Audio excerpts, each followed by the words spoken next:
Hello friends, welcome to Pandina's Samail. இன்னைக்கு நம்ம பார்க்க போற ரெசிபி என்னன்னு பாத்தீங்கன்னா ரெண்டு வகையான ரெசிபிஸ் பார்க்க போறாங்க. ஒன்னு ஸ்வீட், ஒன்னு காரம். இதுவுமே விநாயகர் சதுர்த்தி ஸ்பெஷல் ரெசிபிஸ்னே சொல்லலாங்க. என்ன பண்ண போறோம் அப்படின்னா அவல்ல லட்டு பண்ண போறோம். அதுவும் சிவப்பு அவல்ல லட்டு பண்ண போறோம். அப்புறம் விநாயகருக்கு பிடிச்ச சுண்டல்ங்க. இந்த ரெண்டு பிரசாதத்தையும் எப்படி பண்ணலாம்ங்கறத பார்க்கலாம். இது பிரசாதமா மட்டும் இல்லைங்க. நீங்க ஈவினிங் ஸ்நாக்ஸாவும் சூப்பரா செஞ்சு சாப்பிடலாம். இப்போ இதை எப்படி ஈஸியாவும் டேஸ்டியாவும் நம்ம சூப்பரா பண்ணலாம்ங்கறத பார்க்க போறோம். வீடியோவை ஸ்கிப் பண்ணாம பாருங்க. அப்பதான் எப்படி பண்றோம்ங்கிறது உங்களுக்கும் கிளியரா தெரியும். இப்ப வாங்க இதை எப்படி பண்ணலாம்ங்கறத பார்க்கலாம். இந்த சேனலை புதுசா பாக்குறவங்க சப்ஸ்கிரைப் பண்ணிட்டு பாருங்க. அப்படியே பக்கத்துல இருக்க பெல் ஐகான் பட்டனையும் அமுக்கிருங்க. அப்பதான் நான் போடுற புது புது வீடியோஸ் எல்லாம் உங்களுக்கு நோட்டிபிகேஷன்ல வரும். இப்ப வாங்க எப்படி பண்ணலாம்ங்கறத பாத்துடலாம். இப்ப கேஸ்ல ஒரு கடாய் வச்சிருக்கிறேங்க. அதுல நம்ம ஒரு டேபிள் ஸ்பூன் நெய் விட்டுக்கலாம். அவளை நல்லா வறுத்துக்கலாம். நெய் சூடானதும் அவலை போட்டுக்கோங்க. நான் ஒரு கப்பு சிவப்பு அவல் எடுத்துருக்கிறேங்க. சிவப்பு அவல் நல்லா டேஸ்டாவும் இருக்கும், ஹெல்த்தியாவும் இருக்குங்க. நீங்க வெள்ளை அவல் கூட எடுத்துக்கலாங்க. தட்டை அவல், அப்புறம் கெட்டி அவல், அதுவும் கூட எடுத்து செய்யலாம். இது ரொம்ப ஆரோக்கியமான அவலுங்க. இது ரொம்ப நல்லது உடம்புக்கு.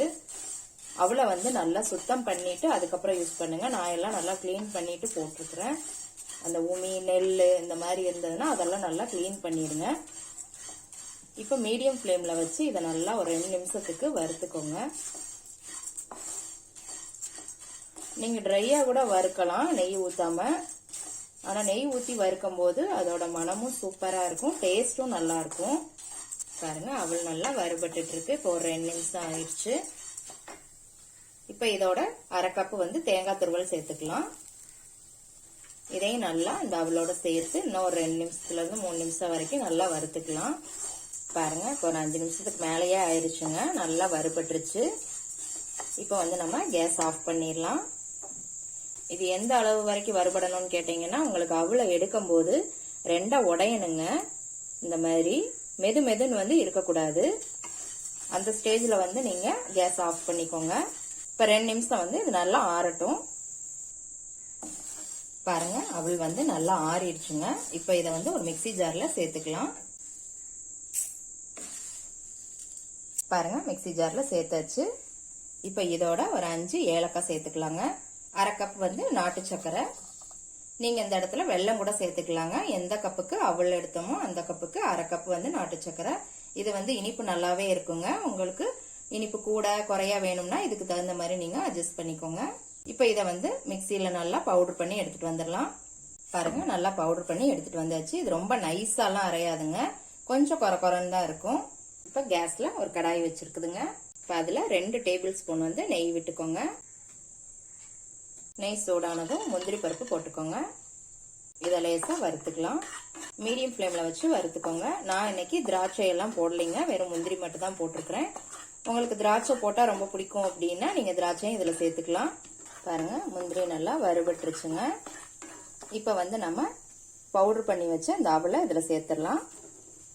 இப்ப கேஸ சிம்ல வச்சுக்கோங்க. இப்ப இந்த நெய்யிலேயே இதை நல்லா கிளறி விட்டுக்கோங்க. பாருங்க நல்லா கிளறியாச்சு. இப்ப நம்ம கேஸ ஆஃப் பண்ணிடலாம். இது ஒரு 2 நிமிஷம் மட்டும் கொஞ்சம் ஆறட்டுங்க. வெது வெதுன்னு இருக்கும் போதே, கை பொறுக்கிற சூடு இருக்கும் போதே நம்ம லட்டு பிடிக்க ஆரம்பிச்சிடலாம். பாருங்க ஓரளவுக்கு நல்லா ஆறிடுச்சுங்க. கொஞ்சம் பிடிக்கிற அளவுக்கு சூடு தான் இருக்குது. இப்ப நம்ம என்ன பண்ண போறோம் அப்படின்னா கொஞ்சமா பால் சேர்த்துக்க போறோம். உங்களுக்கு நல்ல லட்டு பிடிக்கிறதுக்கும் நல்லா இருக்கும். கொஞ்சம் கொஞ்சமா சேர்த்து பிசைஞ்சுக்கோங்க. இது காய்ச்சி ஆறுனதுக்கு அப்புறம் எடுத்துக்கிட்ட பாலுங்க. இந்த மாதிரி நீங்க பிடிச்சுக்கிட்டீங்க அப்படின்னா உங்களுக்கு லட்டு பிடிக்கிறதுக்கும் நல்லா இருக்கும். பாருங்க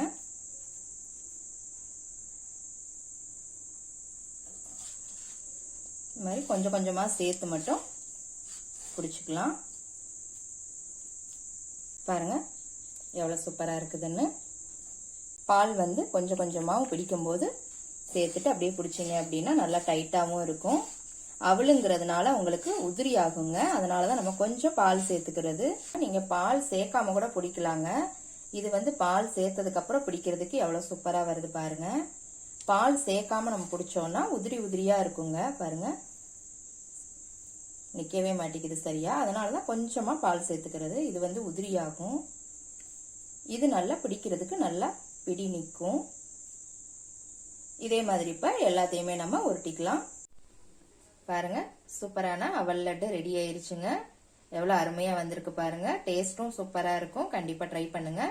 இப்ப அடுத்த ரெசிபி வந்து நம்ம சுண்டல் எப்படி தாளிக்கலாங்கிறத பாத்திரலாம் வாங்க. இப்ப சுண்டல் தாளிக்கிறதுக்கு நான் 1/4 கிலோ சுண்டல் வந்து ஊற வச்சிருக்கிறேங்க. இது வந்து நல்லா 10 மணி நேரம் பக்கம் ஊறணுங்க. நான் வந்து நைட்டே ஊற வச்சுட்டேன். நீங்க காலையில செய்யற மாதிரி இருந்தா ஓவர் நைட் ஃபுல்லா ஊற வச்சிருங்க.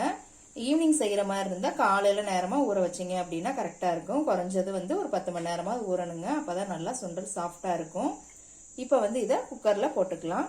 இந்த சுண்டலை வந்து நல்லா கழுவிட்டு குக்கர்ல போட்டுக்கோங்க. இப்ப குக்கர்ல போட்டாச்சு. சுண்டல் மூழ்கிற அளவுக்கு மட்டும் தண்ணி விட்டுக்கோங்க. இதோட கொஞ்சம் உப்பு போட்டுக்கலாம். இப்ப வந்து குக்கரை மூடி வச்சிடலாம். இப்ப இதை கேஸ்ல எடுத்து வச்சு 5ல இருந்து 6 விசில் பக்கம் கண்டிப்பா விடுங்க. அப்பதான் கரெக்டா இருக்கும். விசில் விட்டு வந்ததுக்கு அப்புறம் எப்படி இருக்குங்கிறத பார்க்கலாம். இப்ப 5 விசில் வந்து இறங்கிருச்சுங்க. இப்ப நம்ம ஓபன் பண்ணி பார்த்துடலாம். பாருங்க, நல்லா வெந்துடுச்சு.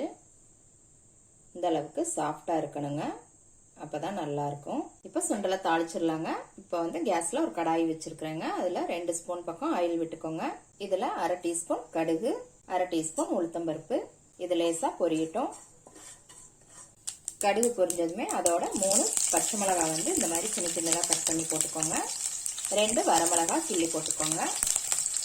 இதையும் வதக்கிக்கலாம். இதோட 1/4 டீஸ்பூன் பெருங்காயத்தூள், 1/4 டீஸ்பூன் மஞ்சள் தூள், 1/2 டீஸ்பூன் வந்து தனி மிளகாத்தூள், கொஞ்சமா உப்பு போட்டுக்கோங்க. உப்பு வந்து சுண்டல் வேக வைக்கும் போதே போட்டுக்கோங்க. அதனால அளவா போட்டுக்கோங்க. இப்ப இதோட ஒரு கொத்து கருவேப்பிலை போட்டுக்கோங்க. இப்ப இதோட வேக வச்ச சுண்டலை இதுல சேர்த்துக்கோங்க. இப்ப எல்லாத்தையும் நல்லா மிக்ஸ் பண்ணி விட்டுக்கோங்க. சுண்டல்ல தண்ணி நிறைய இருந்தது அப்படின்னா வடிச்சிருங்க. இப்ப இதுல லேசா கொஞ்சம் தண்ணி இருக்குது. இந்த தண்ணி ட்ரை ஆகுற வரைக்கும் நம்ம பரட்டிக்கலாம். பாருங்க, தண்ணி எல்லாம் நல்லா ட்ரை ஆயிருச்சு. இப்ப ஃபைனலா நம்ம கொஞ்சம் தேங்காய் துருவல் போட்டுக்கலாம். நான் ஒரு 2 டேபிள் ஸ்பூன் அளவுக்கு போட்டிருக்கிறேங்க. இதையும் நல்லா கலந்து விட்டுக்கலாம். அவ்வளவுதாங்க. இப்ப கேஸ் ஆஃப் பண்ணிடலாம். இப்ப இதை ஒரு பவுல்ல மாத்திரலாம். பாருங்க, இப்ப 2 வகையான ரெசிபியுமே ரெடி ஆயிருச்சுங்க. அவல் லட்டு அப்புறம் சுண்டல் எப்படி தாளிக்கிறதுங்கிறத நம்ம பார்த்தாச்சு. சூப்பரா வந்திருக்குது. கண்டிப்பா ட்ரை பண்ணி பாருங்க. இந்த பிரசாதத்தை செஞ்சு பூஜை பண்ணுங்க. எல்லா அருளும் உங்களுக்கு கிடைக்கணும்னு நானும் வேண்டிக்கிறேன். இது பிரசாதமா மட்டும் இல்லைங்க, நீங்க ஈவினிங் ஸ்நாக்ஸாவும் கூட டக்குன்னு பண்ணிடலாம். இந்த வீடியோ உங்களுக்கு பிடிச்சிருந்தது அப்படின்னா லைக் பண்ணுங்க, கமெண்ட் பண்ணுங்க, உங்க ஃப்ரெண்ட்ஸ் அண்ட் ரிலேஷனுக்கும் ஷேர் பண்ணி எனக்கு சப்போர்ட் பண்ணுங்க. மறுபடியும் வேற ஒரு புது ரெசிபியோட சந்திக்கலாம் ஃப்ரெண்ட்ஸ். அன்போடு சமைத்து ஆனந்தமாய் உண்டு இன்பமாய் வாழுங்கள். வாழ்க வளமுடன்.